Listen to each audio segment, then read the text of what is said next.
Hello friends, இன்னைக்கு வீடியோல நம்ம அடுத்த லெசன் பார்க்குறோம். பார்ட் சி என்னன்னா டிவிடெண்ட். போன வீடியோல இன்வெஸ்ட்மெண்ட் அண்ட் லோன்ஸ் அப்படிங்கிற பார்ட் பி செக்ஷன் லெசன் 2 நம்ம வந்து கவர் பண்ணி முடிச்சோம். இன்னைக்கு நம்ம டிவிடெண்ட் அப்படிங்கிற லெசன் ஸ்டார்ட் பண்ணுவோம். ஃபர்ஸ்ட் ஆஃப் ஆல் டிவிடெண்ட்ங்கிற லெசனுக்குள்ள போகிறதுக்கு முன்னாடி டிவிடெண்ட் அப்படின்னா என்ன அப்படின்னு தெரிஞ்சுக்க போகிறோம். டிவிடெண்ட் அப்படின்னா distribution of profits of a company to its share holders. Company share ஹோல்டர்கிட்டேருந்து வாங்குகிற பணத்தை வச்சு இப்படியே நம்ம பார்த்துருவோம். ஷேர் ஹோல்டர்கிட்டேருந்து கம்பெனி என்ன பண்ணுது, பணம் வாங்குது, அந்த பணத்தை இன்வெஸ்ட் பண்ணுது. எதில், வேறு ஒரு கம்பெனிலையோ இல்லை வேறு எங்கேயோ இன்வெஸ்ட் பண்ணுது. அந்த இன்வெஸ்ட்மெண்ட்லேருந்து கம்பெனிக்கு என்ன கிடைக்கிது, ப்ராஃபிட் கிடைக்கிது. அந்த ப்ராஃபிட்டை கம்பெனியே எடுத்துக்கலாமா அப்படின்னு கேட்டால் எடுத்துக்கூடாது. ஏன்னா பணம் யாரோடது, ஷேர் ஹோல்டர்ஸோட பணம். அப்போ அதுலேருந்து வர்ற ப்ராஃபிட் ஷேர் ஹோல்டர்ஸ்க்கும் கொடுக்கணும்ல. அந்த ப்ராஃபிட்டை திரும்ப டிவிடெண்ட் அப்படிங்கிற ஒரு ஃபார்மில் ஷேர் ஹோல்டர்ஸ்ட்டை திரும்ப கொடுக்குறாங்க. இதுதான் வந்து கம்பெனியில் நடக்கிற ப்ராசஸ். ஸோ கம்பெனி ஏர்ன் பண்ணுற ப்ராஃபிட்டை திரும்ப யார்கிட்ட பணம் வாங்கின ஓனர்ஸான ஷேர் ஹோல்டர்கிட்டையே திரும்ப கொடுக்குறா. அதுக்கு பேர் தான் வந்து டிவிடெண்ட். இது வந்து நார்மலாக ஒரு வருஷத்துக்கு 10,000, 20,000, 30,000 சொல்லி ஒரு வேல்யூவில் இருக்காது. இந்த டிவிடெண்டுங்கிறது எப்போவுமே ஒரு வேல்யூவில் வந்து மென்ஷன் பண்ணுற ஐட்டம் கிடையாது. It is always expressed in percentage of profit. நாங்கள் ஏர்ன் பண்ணுற ப்ராஃபிட்டில் 10%, ஏர்ன் பண்ணுற ப்ராஃபிட்டில் 6% அப்படின்னு சொல்லி தான் வந்து கொடுப்பாங்க. நீங்கள் நார்மலாகவே வந்து ஒரு பேலன்ஸ் ஷீட் எடுத்து பார்த்தீங்கன்னா 6% ப்ரிஃபரன்ஸ் ஷேர்ஸ் அப்படின்னு சொல்லி ஒரு டேர்ம் பார்த்துருப்பீங்க. இல்லைனா 7% ப்ரிஃபரன்ஸ் ஷேர்ஸ்னு சொல்லி பார்ப்பீங்க. அதுக்கு மீனிங் என்னென்னா, இந்த ப்ரிஃபரன்ஸ் ஷேர்ஸ் வச்சிருக்கிற ஷேர் ஹோல்டருக்கு வந்து வருஷம் 6% டிவிடெண்ட் போகுதுன்னு அர்த்தம். அதனால தான் வந்து அந்த ஷேர்ஸுக்கு முன்னாடி வந்து 6%ன்னு போடுறாங்க. அதுதான் வந்து expressed as a percentage of share capital. ரெண்டாக பிரிக்கிறாங்க. ப்ரிஃபரன்ஸ் டிவிடெண்ட், ஈக்விட்டி டிவிடெண்ட் ரெண்டாக பிரியுது. ஏன்னா ப்ரிஃபரன்ஸ் டிவிடெண்டில் வந்து ஃபிக்ஸட் ரேட் இருக்கும்.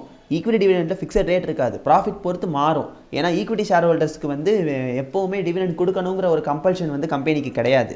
அதனால தான் வந்து இந்த மாதிரி 2 செப்பரேஷன்ஸ் நடக்குது. என்ன பண்ணுவாங்கன்னா, board of directors of a company may transfer an amount of profit to reserve. அந்த டிவிடெண்ட் கொடுக்கணும்ல ஷேர் ஹோல்டர்ஸ்க்கு. அப்போ என்ன பண்ணுவாங்கன்னா, கம்பெனிக்கு கையில் வந்து ப்ராஃபிட் வந்த உடனே என்ன பண்ணுறாங்க, அந்த ப்ராஃபிட்டை வந்து ரிசர்வுக்கு மாற்றிடுவாங்க. அந்த ரிசர்வ்லேருந்து தான் வந்து ஷேர் ஹோல்டர்ஸ்க்கு எடுத்து கொடுப்பாங்க. ஏன்னா ரிசர்வுக்கு மாற்றாமல் விட்டாங்கன்னா வர்ற ப்ராஃபிட்டை திரும்பவும் இன்வெஸ்ட் பண்ணி திரும்பவும் இந்த மாதிரி ப்ராசஸ் போய்கிட்டே இருந்துச்சுன்னா எப்போ ஷேர் ஹோல்டருக்கு டிவிடெண்ட் கொடுக்குறது. அதனால தான் வந்து வர்ற ப்ராஃபிட்டை வந்து ஒரு ரிசர்வுக்கு மாற்றுவாங்க. ரிசர்வ்லேருந்து எடுத்து ஷேர் ஹோல்டருக்கு கொடுப்பாங்க. அந்த ப்ராசஸ்க்கு பேர் தான் ப்ளவிங் பேக் ஆஃப் ப்ராஃபிட் அப்படின்னு சொல்கிறாங்க. ப்ளவிங் பேக் ஆஃப்னா என்ன, கிடைச்ச ப்ராஃபிட்டை ப்ளோ பண்ணி ஒரு ரிசர்வுக்கு ஒதுக்கி வைக்கிறதுக்கு பேர் தான் வந்து ப்ளவிங் பேக் ஆஃப் ப்ராஃபிட். இந்த ப்ராஃபிட்டில் 2 டைப் இருக்குது. Retained profit, distributed profit. Distributed profit தான் வந்து டிவிடெண்ட். ஒரு ப்ராஃபிட்டை ஷேர் ஹோல்டருக்கு டிஸ்ட்ரிபியூட் பண்ணிட்டா அதுக்கு பேர் என்னன்னு சொன்னேன், டிவிடெண்ட்னு சொன்னேன். அதே மாதிரி தான் வந்து டிஸ்ட்ரிபியூட்டட் ப்ராஃபிட்டுக்கு நேம் டிவிடெண்ட். ரிட்டைன்டு ப்ராஃபிட்டுக்கு பேர் வந்து ரிட்டைன்டு ஏர்னிங்ஸ். இதுக்கு என்ன அர்த்தம்னா, கம்பெனி ஏர்ன் பண்ணுற ப்ராஃபிட்டை திரும்ப வந்து ஷேர் ஹோல்டர்ட்டே கொடுக்காம அவங்களே கம்பெனியில் வந்து ஒதுக்கி வச்சுக்கிறாங்கன்னா அதுக்கு பேர் தான் வந்து ரீடைன்டு ப்ராஃபிட் இல்லைனா retained earnings. Payment of dividend by company is an inherent right.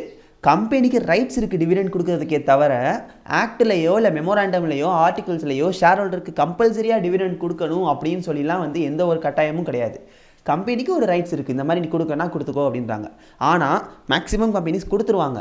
ஏன்னா கொடுத்தா தானே வந்து ஷேர் ஹோல்டர்ஸ் வந்து கம்பெனியை விட்டு ஷேரை விற்காமல் அவங்க இருப்பாங்க. அவங்களுக்கு ஷேர் வாங்கினா அதுலேருந்து ஏதோ ஒரு பலன் இருக்கணும். அந்த பலன் இல்லைன்னா நான் ஏன் உங்கள் கம்பெனியில் ஷேர் வாங்கணும்னு கேட்டுட்டு போய்கிட்டே இருப்பாங்க. அதனால் நம்ம நார்மலாக கொடுத்துருவாங்க. பட் கொடுக்கணும்னு எந்த ஒரு கம்பல்ஷனும் கிடையாது. A company is not authorized to pay in proportion of amount of paid up shares. இப்போ என்னன்னா, ஏங்கிற ஒரு ஷேர் ஹோல்டர் இருக்கான், பிங்கிற ஒரு ஷேர் ஹோல்டர் இருக்கான். ஏங்கிற ஷேர் ஹோல்டர் 100 ரூபாய்க்கு ஷேர் வாங்கியிருக்கான், பிங்கிற ஷேர் ஹோல்டர் 1000 ரூபாய்க்கு ஷேர் வாங்கியிருக்கான். இந்த ஏங்கிற ஷேர் ஹோல்டர் ஃபுல்லாக வந்து ரீபே பண்ணி முடிச்சிட்டான், ஃபுல்லி பெய்டு. இந்த 1000 ரூபாய்க்கு வாங்கினவன் வந்து 500 ரூபா தான் வந்து ரீபே பண்ணியிருக்கான். இப்போது கம்பெனி என்ன யோசிக்குது, ஏங்கிற பையன் ஃபுல்லாக கொடுத்து முடிச்சிட்டான், ஆனால் பிங்கிறவர் வந்து இன்னும் ஃபுல்லாக கொடுத்து முடிக்கல. அப்போ நான் ஏன் பிக்கு டிவிடெண்ட் கொடுக்கணும் அப்படிலாம் கேட்கக்கூடாது. ஒரு கம்பெனி ஷேர்னு வாங்கிட்டா டிவிடெண்ட் கொடுக்கறது கொடுக்காமல் இருக்கிறது அதோட ரைட்ஸு. ஆனால் இவனுக்கு கொடுத்துட்டு இவனுக்கு கொடுக்காமலாம் இருக்க முடியாது. இது ரொம்ப ரொம்ப தப்பு. பி வந்து கேஸ் போட்டான்னா கம்பெனி இழுத்து மூடுறதுக்கு வாய்ப்பு இருக்குது. இந்த மாதிரி பண்ணுறாங்க அப்படின்னு சொன்னாலே போதும், கம்பெனிக்கு மேலே வந்து கேசஸ் போகும். ஸோ ஒரு கம்பெனி வந்து பெய்ட் அப் ஆஃப் ஷேர்ஸோட ப்ரொபோஷனேட் பேசிஸில் டிவிடெண்ட் கொடுக்கணும் அப்படிங்கிற ஒரு ரைட்ஸ் கிடையாது. இது ஒரு பாயிண்ட்டு. இல்லை 1000 ரூபாய்க்கு இவன் ரீபே பண்ணலை, 500 ரூபாய்க்கு தானே ரீபே பண்ணியிருக்கான், அப்போ நான் 500 ரூபா வேல்யூ ஆஃப் ஷேர்ஸுக்கு மட்டும் நான் அவனுக்கு டிவிடெண்ட் கொடுக்குறேன் அப்படின்னு கேட்டால் அப்படியும் கொடுக்கக்கூடாது. ஒன்று கொடு இல்லை கொடுக்காத, பாதியாலாம் கொடுக்குற கேஸ் கிடையவே கிடையாது. இதுதான் வந்து அடுத்த இம்பார்ட்டண்ட்டான point. he can do so only when it is authorized by the articles. இந்த டிவிடெண்ட் கொடுக்கறது அப்படிங்கிற ஒரு கான்செப்டே வந்து ஆர்டிகல் ஆஃப் அசோசியேஷனில் வந்து மென்ஷன் பண்ணியிருப்பாங்க. இந்த மாதிரி இந்த கம்பெனியில் வந்து ஷேர் ஹோல்டர்ஸ்க்கு டிவிடெண்ட் கொடுக்கலாம் அப்படின்னு சொல்லி ஆர்டிகல்ஸ் ஆஃப் அசோசியேஷனில் மென்ஷன் பண்ணியிருந்தால் தான் வந்து ஒரு கம்பெனியால் டிவிடெண்ட் கொடுக்க முடியுமே தவிர ஆர்டிகல்ஸ் ஆஃப் அசோசியேஷன் ஆத்தரைஸ் பண்ணலைன்னா ஒரு கம்பெனியால் டிவிடெண்டே டிக்ளேர் பண்ண முடியாது, இஷ்யூ பண்ண முடியாது. இதுதான் வந்து நெக்ஸ்ட் இம்பார்ட்டண்ட்டான பாயிண்ட். இப்போது நம்ம கம்பெனிஸ் ஆக்டுக்குள்ளே வருவோம். ஸ்கோப்பு கம்பெனிஸ் ஆக்டில் டிவிடெண்ட்டை கவர் பண்ணுற செக்ஷன்ஸ் பார்த்தீங்கன்னா செக்ஷன் 122 டு செக்ஷன் 127. இதை நல்லா ஞாபகம் வச்சுக்கோங்க. இந்த செக்ஷன்ஸ் ரொம்ப இம்பார்ட்டன்ட்டு. டிவிடெண்ட் பாயிண்ட் ஆஃப் வியூவில் நமக்கு எக்ஸாமில் செக்ஷன் கோட் பண்ணால் உங்களுக்கு ஈஸியாக மார்க் கிடைக்கிறதுக்கு வாய்ப்பு இருக்குது. டைப்ஸ் ஆஃப் டிவிடெண்ட் பார்ப்போம். 5 டைப்ஸ் இருக்குது நமக்கு, 4 டைப்ஸ் இருக்குது. Annual or final dividend. இது எப்போ நடக்கும்னா இயர் எண்டில் மட்டும்தான் இந்த டிவிடெண்ட் கொடுப்பாங்க. ஆனுவல் டிவிடெண்ட் வந்து எப்போவுமே இயர் எண்டில் மட்டும்தான் நடக்கும், இன்டர்மீடியேட்டில் கிடையாது. இன்டரிம் டிவிடெண்டுங்கிறது அதுக்காண்டி தான் வச்சுருக்காங்க. ஹாஃப் இயர்லி இதுவும் வந்து ஒரு ஆப்ஷன் தான். கம்பெனிக்கு எக்கச்சக்கமாக என்கிட்ட ப்ராஃபிட் இருக்குது, நான் ஷேர் ஹோல்டரோட வெல்ஃபேரை இன்க்ரீஸ் பண்ணுறதுக்காண்டி, அவங்க கம்பெனி மேலே வச்சுருக்கிற ட்ரஸ்ட்டை இன்க்ரீஸ் பண்ணுறதுக்காண்டி நான் 6 மாதத்துக்கு ஒரு எக்ஸ்ட்ராவாக டிவிடெண்ட் கொடுக்குறேன்னு சொல்லி கொடுத்தா அது கம்பெனியோட விருப்பம். எக்ஸசிவ் ப்ராஃபிட் இருக்குன்னா தாராளமாக வந்து இன்டரிம் டிவிடெண்ட்டும் டிக்ளேர் பண்ணலாம். இது ஹாஃப் இயர்லி கொடுப்பாங்க. டீம்டு டிவிடெண்ட் இது வந்து ஒரு டிவிடெண்டே கிடையாது. ஃபஸ்ட்டு இது என்னென்னா இன்கம் டேக்ஸ் பர்பஸில் வந்து டேக்ஸ் பெனிஃபிட் கிளைம் பண்ணுறதுக்காண்டி டீம்டு டிவிடெண்ட்னு ஒரு கான்செப்ட் கொண்டு வந்தாங்க.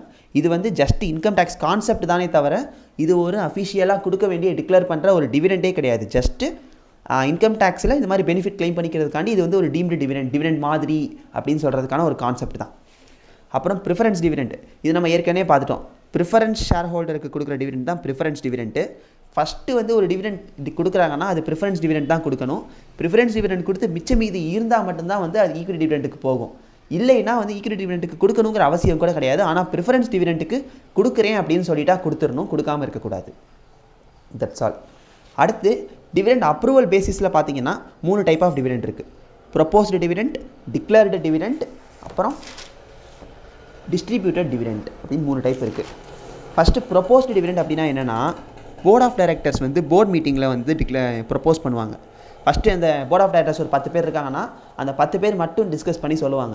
இந்த வருஷம் நம்ம ஷேர் ஹோல்டர்ஸ்க்கு வந்து இவ்வளோ பர்சன்டேஜ் ஆஃப் டிவிடெண்ட் கொடுக்கலான்னு சொல்லி அவங்க போர்ட் மீட்டிங்கில் வந்து டிஸ்கஸ் பண்ணி ஒரு ப்ரொப்போசல் பாஸ் பண்ணுவாங்க. அந்த ப்ரொப்போசலுக்கு பேர் தான் ப்ரொப்போஸ்டு டிவிடெண்ட். இது வந்து ஷேர் ஹோல்டருக்கு இப்போதைக்கு தெரியாது. அடுத்து என்ன பண்ணுவாங்க, அந்த ப்ரொப்போஸ் பண்ணி எல்லா டைரக்டரும் அக்செப்ட் பண்ணதுக்கப்புறமா அந்த ப்ரொப்போசலை வந்து ஆனுவல் ஜென்ரல் மீட்டிங்கில் படிப்பாங்க. இந்த மாதிரி நாங்களாம் சேர்ந்து இந்த வருஷம் வந்து இவ்வளோ ப்ராஃபிட் இருக்கிறதுனால உங்களுக்கு இவ்வளோ பர்சன்டேஜ் ஆஃப் டிவிடெண்ட் டிக்ளேர் பண்ணலான்னு இருக்கோம். இந்த மாதிரி உங்கள் இதில் யாருக்கு வந்து இதுக்கு அப்ஜெக்ஷன் தெரிவிக்கிறீங்க, அந்த மாதிரி வந்து ஆனுவல் ஜென்ரல் மீட்டிங்கில் கேட்பாங்க எல்லா ஷேர் ஹோல்டர்ஸ் முன்னாடியும். அந்த மாதிரி இருக்கிற ஒரு டிவிடெண்ட்டுக்கு பேர் தான் டிக்ளேர்டு டிவிடெண்ட். இந்த டிக்ளேர்டு டிவிடெண்ட் பொசிஷனுக்கு வந்து ஒரு டிவிடெண்ட் அட்டைன் ஆயிடுச்சுன்னா அது வந்து லைபிலிட்டி ஆயிரும். ஏன்னா டிக்ளேர்டு டிவிடெண்ட் ஒரு தடவை டிவிடெண்ட் டிக்ளேர் பண்ணிட்டாங்கன்னா திரும்ப நான் வந்து வேணாம் இந்த வருஷம் நான் டிவிடெண்ட் இவ்வளோ கொடுக்க முடியாதுன்னு மாற்ற முடியாது. ஒன்ஸ் டிக்ளேர்டு திரும்ப பேக் எடுக்க முடியாது, கண்டிப்பாக கொடுத்தாகணும். கொடுக்கலைன்னா கம்பெனிக்கு சில பெனால்ட்டி ப்ரொசீடிங்ஸ்லாம் இருக்கும், அது பின்னாடி பார்ப்போம். நமக்கு இங்கே பாயிண்ட் என்னென்னா ப்ரொப்போஸ்டு டிவிடெண்ட் ப்ரொப்போஸ் பண்ணிவிட்டு கொடுக்கலைன்னா ப்ராப்ளம் இல்லை, பட் டிக்ளேர் பண்ணிவிட்டு கொடுக்காம விட்டாங்கன்னா தான் நமக்கு சில ப்ராப்ளம் இருக்கும். லாஸ்ட் டைப் வந்து distributed or paid dividend. Declare பண்ண டிவிடெண்ட்டை ஷேர் ஹோல்டர்ஸ்ட்டை பே பண்ணி முடிக்கிறாங்கன்னா அந்த டிவிடெண்ட்டுக்கு பேர் தான் டிக்ளேர்டு டிவிடெண்ட். ஒன்ஸ் டிக்ளேர்டு ஒரு தடவை டிக்ளேர் பண்ணிட்டாங்கன்னா கொடுக்கணும்னு சொல்லியாச்சு. எவ்வளோ நாளைக்குள்ளே கொடுக்கணும்னா 30 நாள். என்றைக்கு டிக்ளேர் பண்ணியிருக்காங்களோ அந்த டேட்லேருந்து 30 நாளைக்குள்ளே ஆனுவல் ஜென்ரல் மீட்டிங்கில் வந்து அந்த டிவிடெண்ட்டை வந்து கொடுத்தா அதுக்கு பேர் தான் distributed dividend. That's all. Next வீடியோவில் நம்ம சோர்ஸஸும் அப்புறம் சில ரெஸ்ட்ரிக்ஷன்ஸும் பார்ப்போம். இதில் ஏதாச்சும் டவுட்ஸ் இருக்குன்னா கமெண்ட்ஸில் கேளுங்க. தேங்க்யூ.